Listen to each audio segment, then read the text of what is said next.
Hello दोस्तों, मैं DD squad स्वागत करता हूं आप सभी का आपके अपने यूट्यूब चैनल डीडी क्लासेस पर। और आज का ये सेशन आपके लिए बहुत ही खास एवं शानदार होने वाला है, क्योंकि हम इसमें देख रहे हैं राष्ट्रपति की व्यवस्थापक संबंधी शक्तियां। ठीक है, व्यवस्थापक संबंधी शक्तियों के बारे में मैं पार्ट 1 करा चुका हूं। आज देखेंगे पार्ट 2, व्यवस्थापक संबंधी शक्तियों में देखेंगे आज पार्ट 2। तो देखिए, व्यवस्थापक संबंधी शक्तियों में मैंने जब राष्ट्रपति टॉपिक स्टार्ट किया था तो आपको भली भांति पता होगा और आपको बताया था कि एक अनुच्छेद है, अनुच्छेद 79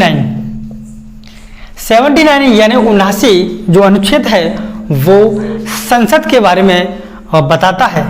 किसका बारे में बताता है? संसद के बारे में। जहां प्रावधान है वो किसमें है? अनुच्छेद 79 में संसद का प्रावधान है। ठीक है, तो संसद में भी ये अनुच्छेद 79 इस बात का वर्णन करता है कि संसद किस किस को मिलाकर के संसद का निर्माण होगा।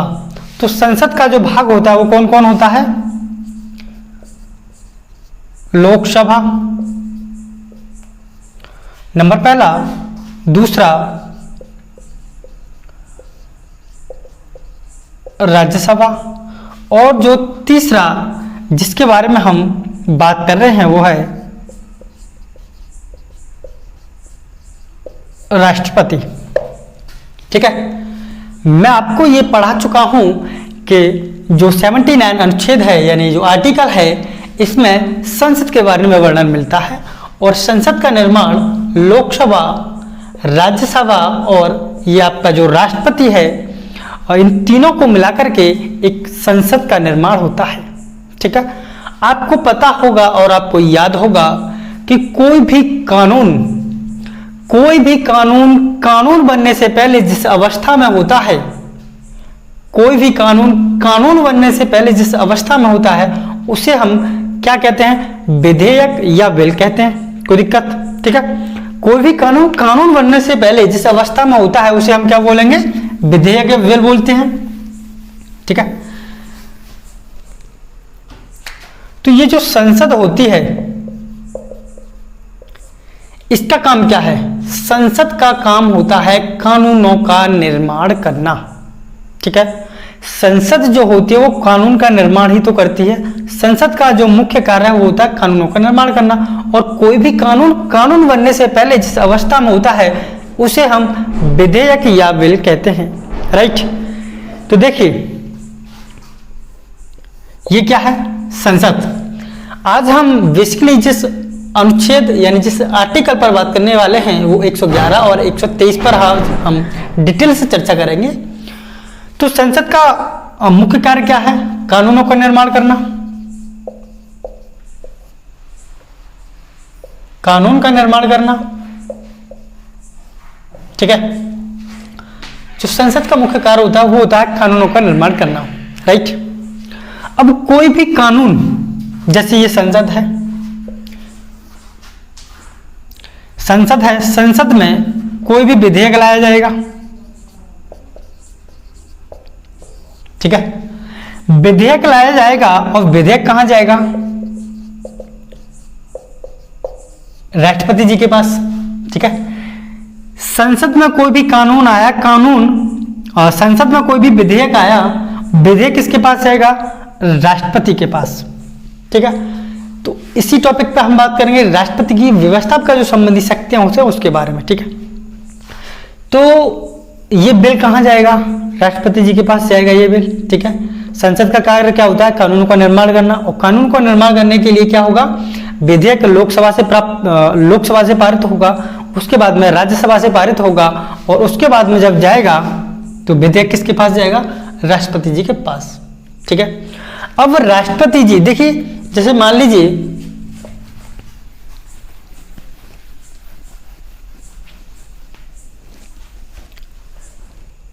ये विधेयक है।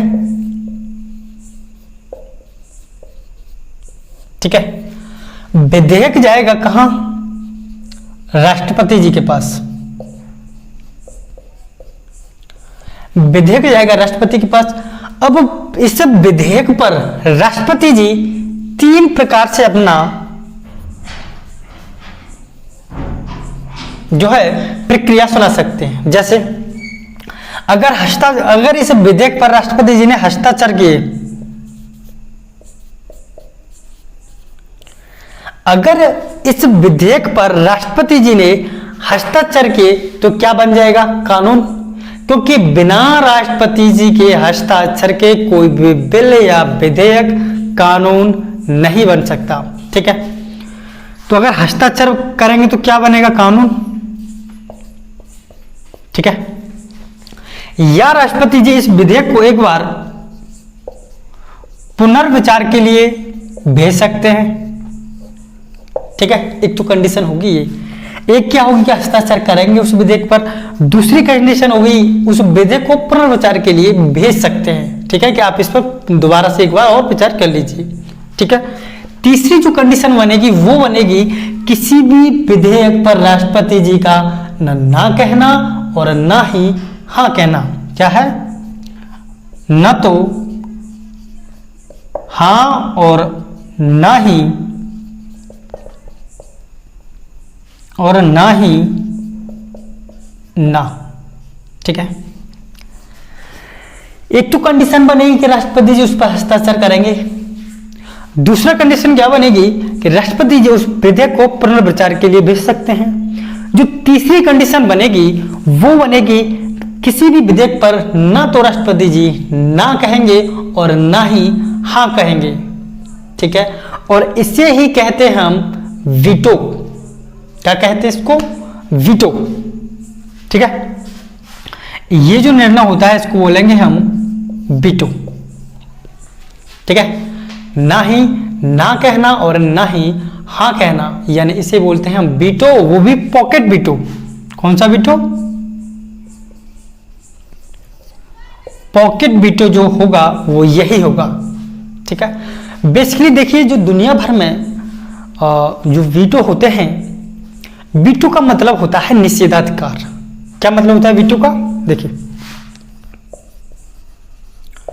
वीटो का जो मतलब होता है वो होता है निषेधाधिकार। ठीक है, वीटो का मतलब होता है निषेधाधिकार। दुनिया भर में जो वीटो होते हैं वो 4 प्रकार के वीटो होते हैं। ठीक है, तो वीटो पर हम चर्चा करेंगे।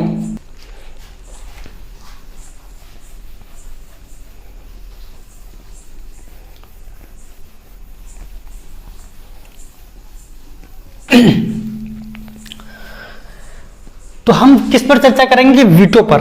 देखिए, वीटो पर चर्चा करने से पहले हमें जो हमारा जो मेन कार्य का रहेगा वो रहेगा अनुच्छेद 111 के बारे में आपको बताना और अनुच्छेद 123 के बारे में डिटेल में बताना। ठीक है, तो ये जो अनुच्छेद 111 है, ये जो अनुच्छेद 111 है, ये अनुच्छेद 111 राष्ट्रपति जी को किसी भी विधेयक पर स्वीकृति देने का अधिकार देता है। किसी भी विधेयक पर, किसी भी बिल पर राष्ट्रपति जी अपनी स्वीकृति किस प्रकार से देते हैं, इस बात का वर्णन मिलता है अनुच्छेद 111 में। राइट, किसी भी विधेयक पर स्वीकृति जो देने का प्रावधान है वो अनुच्छेद राष्ट्रपति द्वारा किसी भी विधेयक पर स्वीकृति देने का जो प्रावधान है वो किस अनुच्छेद में है? अनुच्छेद 111 में। ठीक है, अनुच्छेद 111 में इस बात का वर्णन मिलता है। और मैंने आपको बताया कि राष्ट्रपति जी देखिए या तो उस पर हस्ताक्षर करेंगे, सॉरी दोस्त, राष्ट्रपति जी क्या होगा, या तो उस पर हस्ताक्षर करेंगे, एक तो बात है ये। दूसरा, एक बार उस बिल को, उस विधेयक को पुनर्विचार के लिए भी भेज सकते हैं। तीसरा, राष्ट्रपति जी उस विधेयक पर ना ही हाँ कहते हैं और ना ही ना कहते हैं, और उस प्रकार के उसको क्या बोलेंगे हम? वीटो। और वो भी कौन सा वीटो? Pocket veto. ठीक है, विधेयक पर स्वीकृति देने का प्रावधान करता है अनुच्छेद 111। तो देखेंगे वीटो, दुनिया भर में वीटो देखो 4 प्रकार के होते हैं, वो वीटो बताऊंगा मैं आपको। नंबर पहला जो वीटो है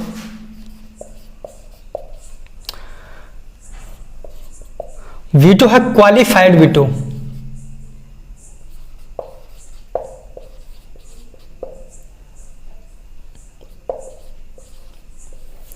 क्वालिफाइड वीटो।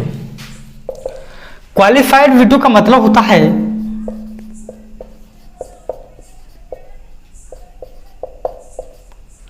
विशेषित निषेधाधिकार।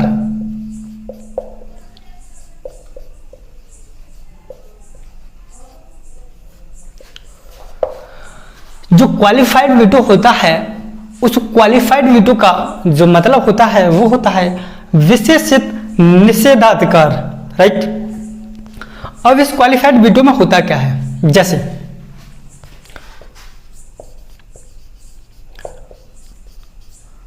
ये मान लीजिए विधेयक है, कहां जाएगा, राष्ट्रपति के पास, ठीक है। जब ये विधेयक राष्ट्रपति जी के पास गया और इस विधेयक पर राष्ट्रपति जी साइन करने से मना कर देते हैं, विधेयक है सर्वसम्मति से भेजा है, ठीक है, लोकसभा से पारित हुआ, राज्यसभा से पारित हुआ, कहां जाएगा, संसद में, सॉरी संसद से कहां जाएगा, राष्ट्रपति के पास, और राष्ट्रपति जी इस पर साइन नहीं करते हैं, वापस से विधेयक कहां आएगा, संसद में, ठीक है, वापस से ये वापस हो के फिर कहां जाएगा, संसद में, संसद से कहां गया, राष्ट्रपति जी के पास। अगर राष्ट्रपति जी इस पर हस्ताक्षर नहीं करें, इस विधेयक पर राष्ट्रपति जी हस्ताक्षर नहीं करें, फिर वापस से कहां जाएगा, ये संसद के पास, और संसद अपने 2/3 बहुमत से, संसद अपने 2/3 बहुमत से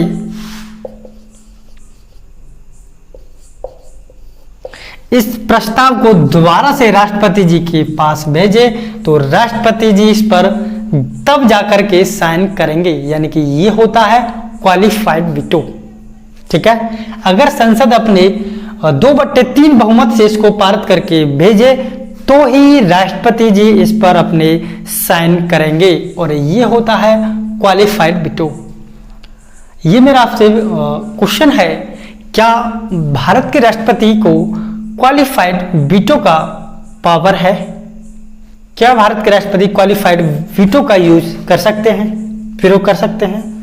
तो आपका जो जवाब होना चाहिए वो होना चाहिए कि भारत के राष्ट्रपति को क्वालिफाइड वीटो प्राप्त नहीं है। भारत के राष्ट्रपति जी को क्वालिफाइड वीटो प्राप्त नहीं है। ये जो क्वालिफाइड वीटो है ये अमेरिका के राष्ट्रपति को प्राप्त है।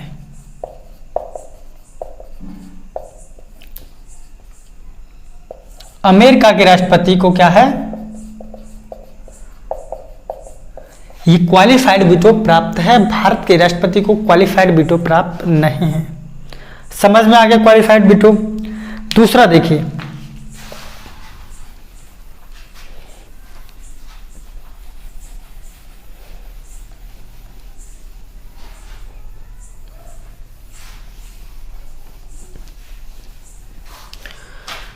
दूसरा जो वीटो है वो है एब्सोल्यूट वीटो। एब्सोल्यूट वीटो यानी कि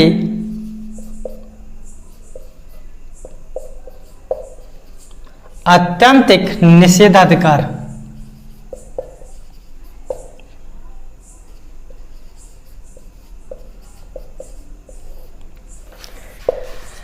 एब्सोल्यूट वीटो यानी कि आत्यंतिक निषेधाधिकार। कोई भी बिल या कोई भी विधेयक गया लोकसभा से, फिर जाएगा राज्यसभा में और फिर जाएगा राष्ट्रपति जी के पास, ठीक है। कहाँ गया, लोकसभा में, फिर कहाँ गया, राज्यसभा में, और फिर जाएगा राष्ट्रपति जी के पास। अगर राष्ट्रपति इस विधेयक पर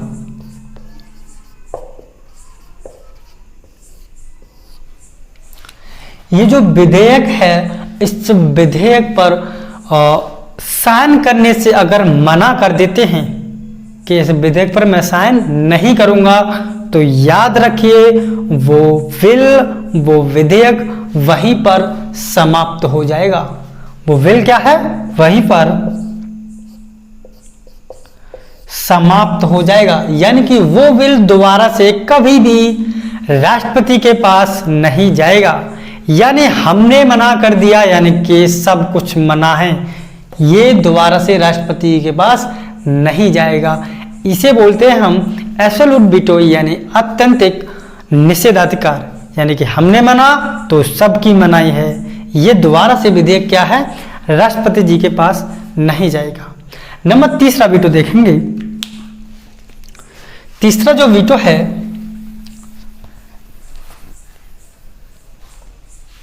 वो है आपका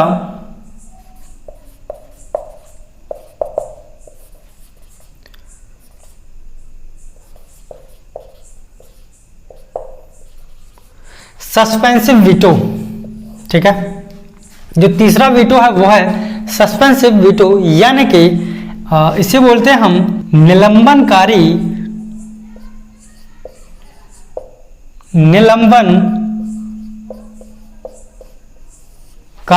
निषेधाधिकार।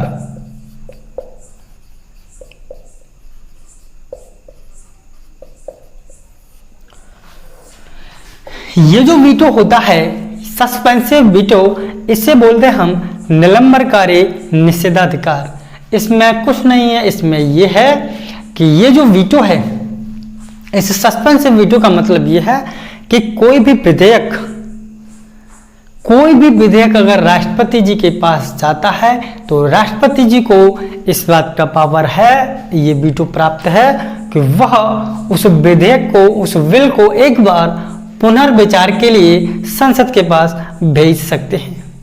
ठीक है, सस्पेंसिव वीटो का क्या मतलब है, राष्ट्रपति किसी भी विधेयक को एक बार पुनर्विचार के लिए भेजना ही सस्पेंसिव वीटो यानी निलंबनकारी निषेधाधिकार कहलाता है। राइट। नंबर चौथा जो वीटो है वो है आपका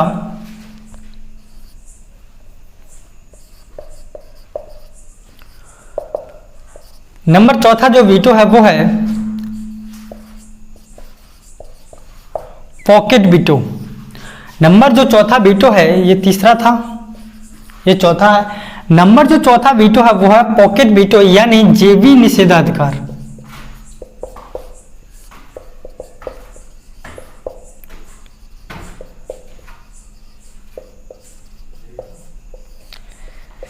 जेबी निषेधाधिकार, इसे बोलते हैं पॉकेट वीटो।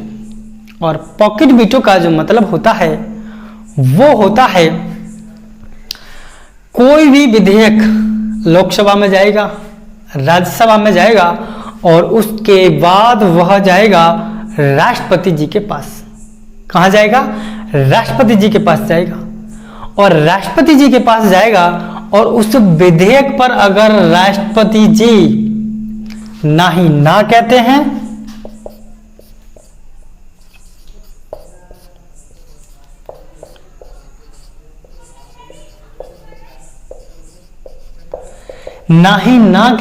और ना ही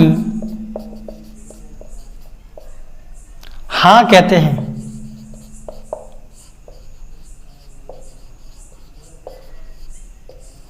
ना ही ना कहते हैं और ना ही हाँ कहते हैं, इस प्रकार के वीटो को बोलते हैं हम पॉकेट वीटो यानी जेबी निषेधाधिकार। ठीक है, क्या है, जेबी निषेधाधिकार। ठीक है, किसी भी विधेयक पर राष्ट्रपति जी का ना कहना और ना ही हाँ कहना वो होता है पॉकेट वीटो। आपको याद होगा सन 1986 में सन 1986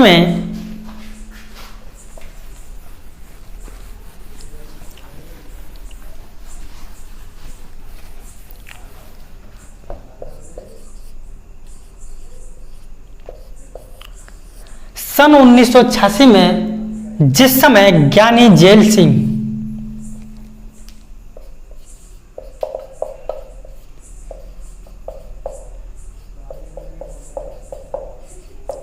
सन 1986 में ज्ञानी जेल सिंह क्या है, भारत के राष्ट्रपति थे। सन 1986 में ज्ञानी जेल सिंह भारत के राष्ट्रपति हुआ करते थे और उस समय जो सरकार थी वो थी राजीव गांधी।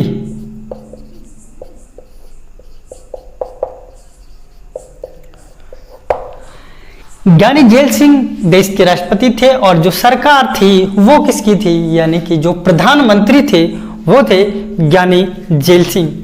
ज्ञानी झैल सिंह की सरकार में एक विधेयक आया, एक बिल आया जिसका नाम था भारतीय डाकघर विधेयक।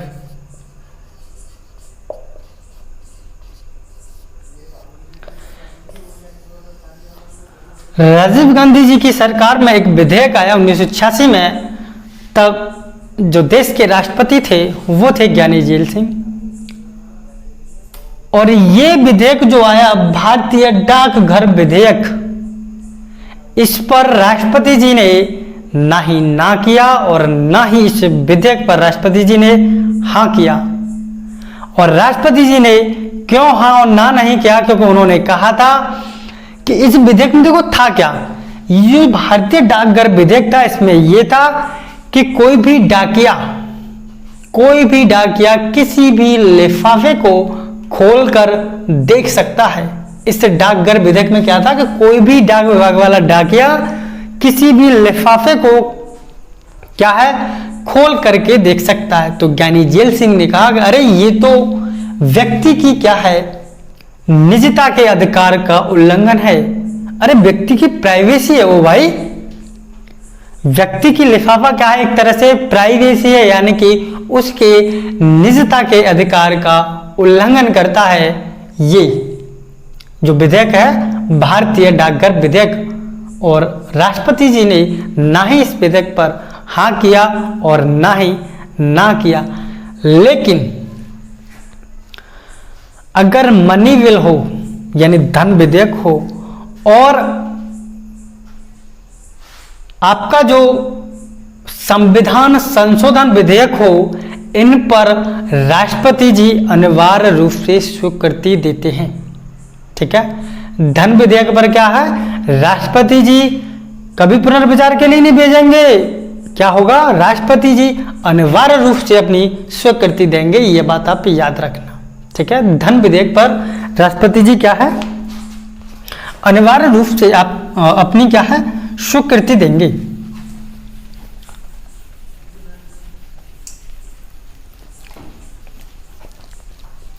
देखिए अनुच्छेद जो 368 है ये संविधान संशोधन की बात करता है। क्या है,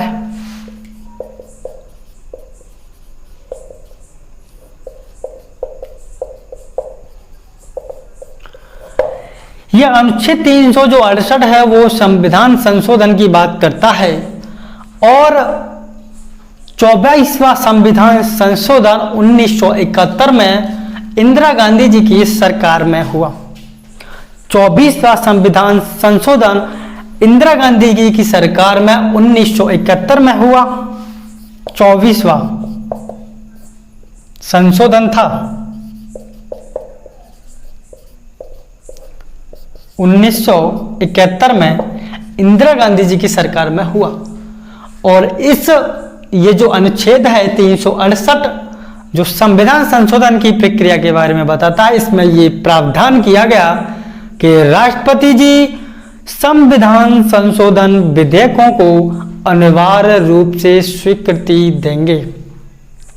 इस 24वें संविधान संशोधन में क्या है, संविधान संशोधन विधेयकों के रूप में राष्ट्रपति जी को एक प्रकार से बांध दिया गया था कि राष्ट्रपति जी किसी भी संविधान संशोधन विधेयक को अनिवार्य रूप से स्वीकृति देंगे। ठीक है, तो ये क्या था, अनुच्छेद 368 यानी धन विधेयक हो और संविधान संशोधन विधेयक हो, इस पर क्या है, राष्ट्रपति जी अपनी अनिवार्य रूप से स्वीकृति देते हैं। ठीक है,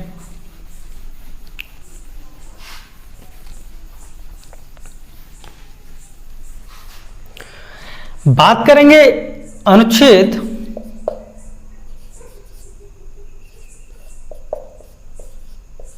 123। यह अनुच्छेद 123 है, ये अध्यादेश के बारे में बतलाता है। किसके बारे में बतलाता है, अध्यादेश के बारे में बतलाता है। यानी कि जब कानून बनाना तुरंत कानून बनाना राष्ट्रपति जी को पड़े तो क्या है, ये अध्यादेश के बारे में बताता है। राष्ट्रपति द्वारा अध्यादेश जारी करना।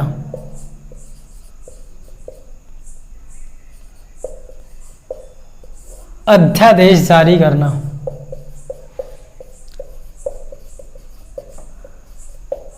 राष्ट्रपति द्वारा अध्यादेश जारी करने के बारे में किस अनुच्छेद में लिखा हुआ है? अनुच्छेद 123 के बारे में।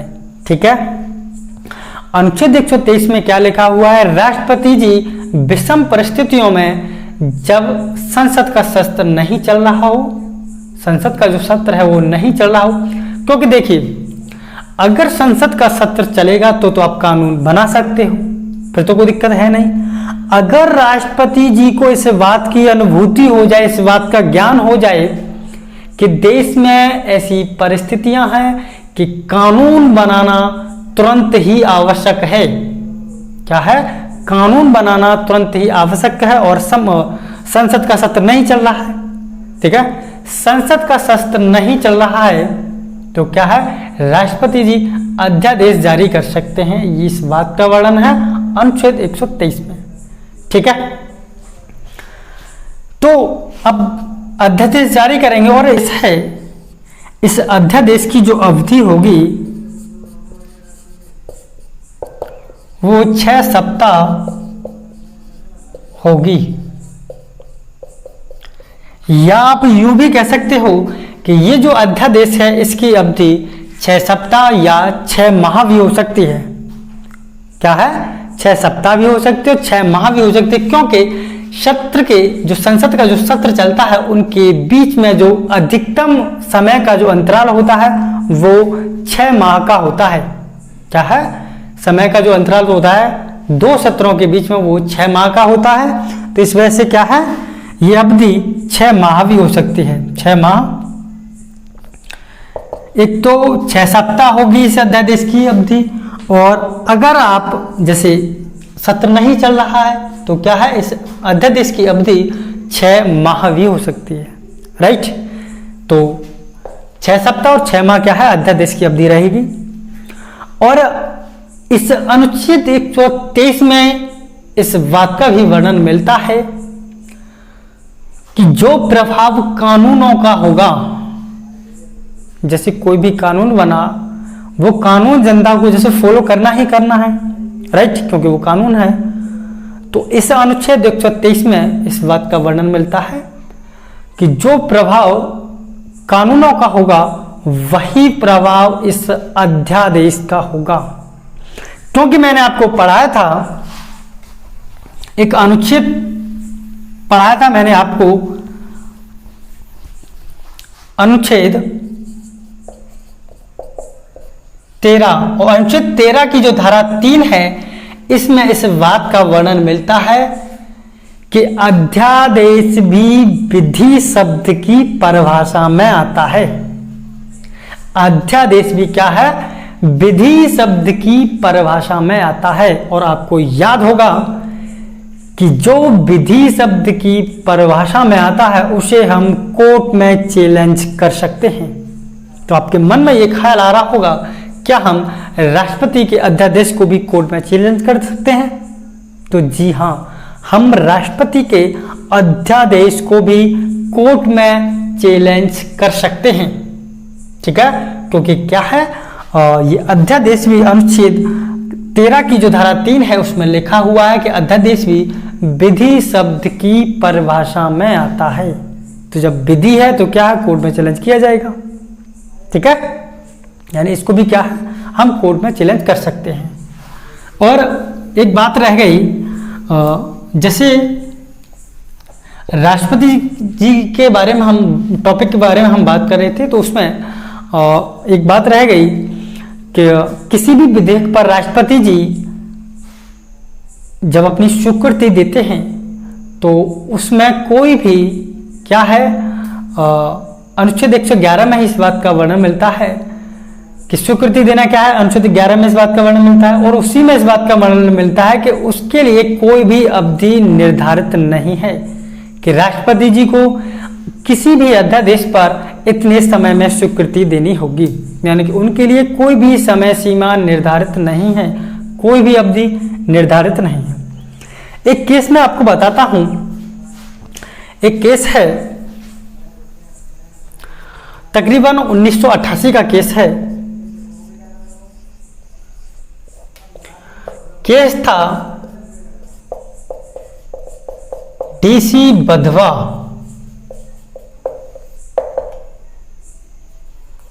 डीसी बधवा बनाम बिहार राज्य। ये जो डीसी बधवा थे ये महाराष्ट्र के रहने वाले थे और लॉ के एक प्रोफेसर थे और इनके अंडर में एक आदमी पीएचडी भी कर रहा था। तो क्या है, ये लॉ के प्रोफेसर थे डीसी बधवा और महाराष्ट्र के रहने वाले थे। तो बिहार राज्य में 10-10 सालों से 15-15 सालों से क्या है, अध्यादेश जारी हो रहा था बिहार राज्य में। तो डीसी बधवा बनाम बिहार राज्य के मामले में कोर्ट ने ये कहा, तो अध्यादेश का बार बार जारी करना ये संसदीय शासन व्यवस्था के खिलाफ फ्रॉड है। क्या है, एक फ्रॉड है। आप संसदीय शासन व्यवस्था है उसके खिलाफ में फ्रॉड कर रहे हो, ठीक है, तो ये गलत है, ये नहीं चलेगा, ये खिलवाड़ है, फ्रॉड है। अरे आप विषम जो परिस्थिति है उसमें अध्यादेश लगाइए, किसने मना किया है, आप अध्यादेश जारी कीजिए, लेकिन विषम परिस्थितियों में आप अध्यादेश जारी कर सकते हो, इसको आप रूटीन में मत लाइए। क्या है, डीसी बधवा बनाम बिहार राज्य के मामले में सुप्रीम कोर्ट ने कहा कि आप ये जो अध्यादेश बार बार जारी कर रहे हो इसको आप रूटीन में मत लाइए। अध्यादेश आपको जारी करना है तो विषम परिस्थितियों में आप अध्यादेश जारी कर सकते हो। ये क्या है, संसदीय शासन व्यवस्था के खिलाफ क्या है, एक फ्रॉड है, एक खिलवाड़ है। ठीक है, तो दोस्त आज का सेशन मैं यहीं पर समाप्त करता हूं। अगर मेरा पढ़ाया हुआ आपको पसंद आता है तो चैनल को ज़्यादा से ज़्यादा सब्सक्राइब कीजिए, वीडियो को लाइक कीजिए और नीचे कमेंट जरूर कीजिए कि मैं कैसा पढ़ा रहा हूं। तो ठीक है दोस्त, फिर मिलूंगा मैं आपसे अगली नेक्स्ट वीडियो में।